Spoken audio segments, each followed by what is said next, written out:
एक minute singer जी भाई।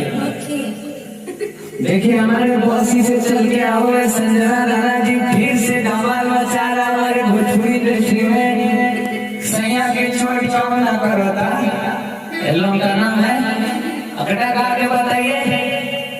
चढ़ली जवानी छोड़ करा जवानी ऐसे चटना ही खाली मोरा होटवा के चटवा हम न करता कि हमरो मन न भरता।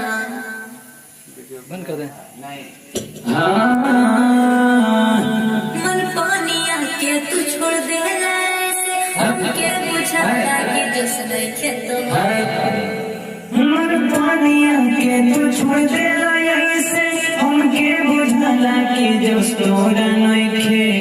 मन पानी आके तू छोड़ दे ऐसे हमके बुझाला कि जस तोरा नहीं खे। सीधा काम खाली उल्टा करेला सीधा काम खाली उल्टा करेला मनवा के छोड़ देला हमरो बिगाड़ के।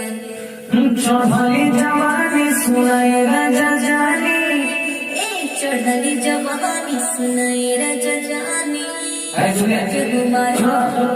झोलो चढ़ली जवानी सुनाए राजा जानी। वर्ड को पकड़े नहीं इसलिए नहीं हो रहा है। हाँ केहू मारे लिया के तनी सोटवा के छोटवा हाँ केहू मारे